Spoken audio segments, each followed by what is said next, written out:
Thank you. Distinguished audience, dear friends, it is my great pleasure to be here with you again today for the Eurasian Economic Summit, and I am delighted that we can celebrate the 40th anniversary of the Barbara Group Foundation for Strategic and Social Research together. When the Honorable Dr. Akansuver suggested that I speak today at the annual dialogue of former head of state, aptly named Sagacious People Session, to share my vision on peaceful solutions for restoring peace, I must confess that I was delighted with the timely choice of the topic of our discussion, because a just and lasting peace is the most difficult goal for all of humanity to achieve. Even in these days, as we celebrate 80 years from the end of World War II in Europe, contemporary society is affected by countless open and frozen conflicts, historical grievances and misunderstandings whose root cause lie in difference in mentalities and collective psychologies that persist in the memory of nations and of ethnic or religion groups as an expression of historical frustrations. The theme of my intervention is a solution for the millennial cause of war, the culture of peace through education. I believe that in recent decades, human society has reached a stage of evolution in which the space of democracy and free speech has expanded substantially, to the detriment of reprisal against freedom of expression that were normalized by the totalitarian regimes of the 20th century, so that today the establishment of fundamental moral values throughout humanity could well be achieved by peaceful means. The real danger, in my opinion, comes from the difficulties we encounter in instilling the fundamental concept of global peace in today's younger generations. In a media-driven consumer society, children and teenagers are constantly bombarded by the widespread propagation of violence, especially through major social networks, which are fertile ground for orchestrating hatred and division. We should, in fact, consider why the history of humanity has, for millennia, been a history of wars rather than a history of civilization. Why the heroes and role models of all human societies are invariably warlords rather than peacemakers. In the new order inaugurated in 1945, upon whose foundation values we continue to operate today, the maintenance and preservation of peace depends on the robustness and those institutions that separate and disseminate power on the one hand, and our civic and humanitarian conscience and involvement on the other.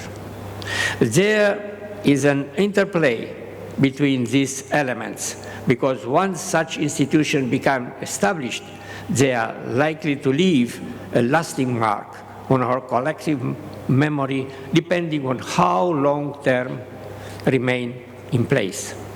Eliminating the use of force as a means of resolving conflict in favor of the rule of law requires a profound shift in the social consciousness of humanity as a whole. I am not convinced in the current context in which humanity finds itself that the existing global political, military, and financial establishment will be able to implement such a social, cultural transformation.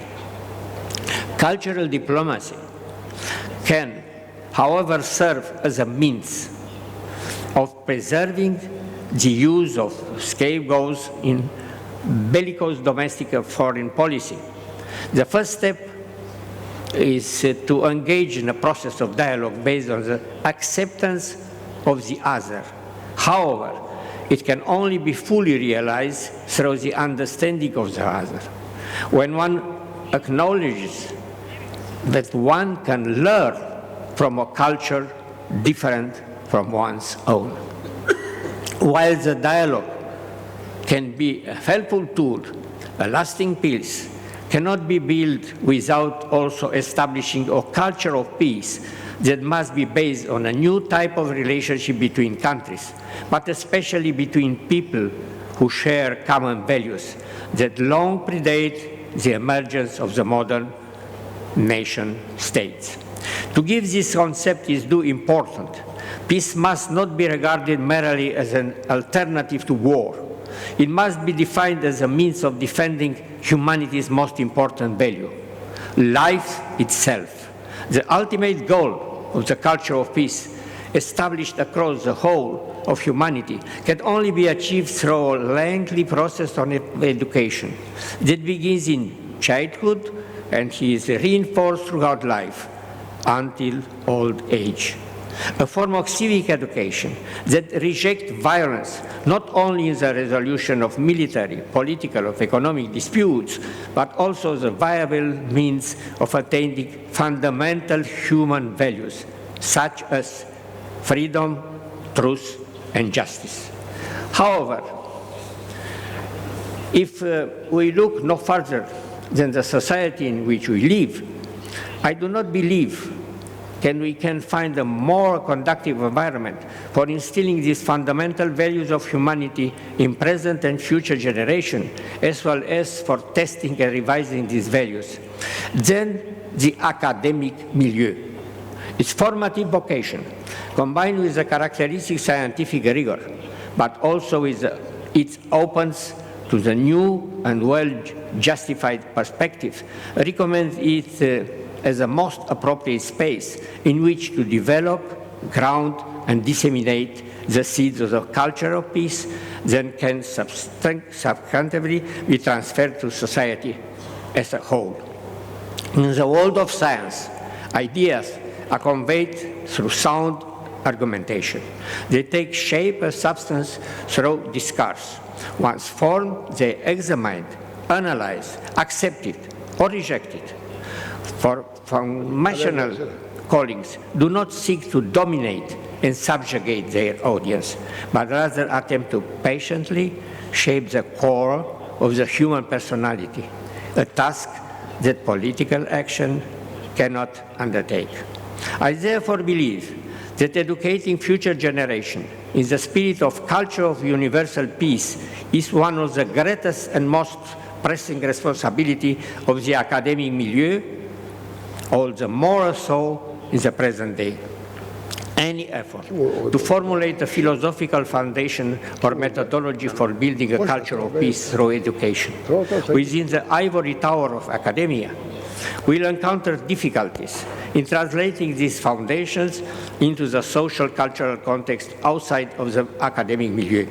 The implementation of the culture of peace through education and its development at the level of civil society throughout the world will require the prior resolution of conflicts generated by the memory of historical grievances of contemporary injustice. A culture of peace has no chance of success unless the call for peace, understanding, and even solidarity made by those who have paid with their own suffering and refuse to renounce their truths. They alone can propose and guarantee reconciliation between the victim of oppression and their oppressor of tortures. An attempt of reconciliation put forward by oppressors to their victim would amount to nothing more than their further humiliation and trivialization of the suffering they have endured. Reconciliation must begin at the level of each community and each nation, in keeping with the principle exposed by Kemal Atatürk: peace at home, peace in the world. I am convinced that one established, understood, and internalized as a level of civil society throughout the world, universal peace and the global culture of peace that must underpin will prove to be among the most resilient and enduring societal resources around which we can jointly develop equitable solutions to the current threat facing the contemporary world, protecting water and soil resources at the global scale, ensuring the right of education and decent life, and constructively directing the unstoppable evolution of artificial intelligence for the benefit of all humanity. Only then will humanity realize, as Mahatma Gandhi wrote decades ago, that peace is its own reward. Thanks for your attention.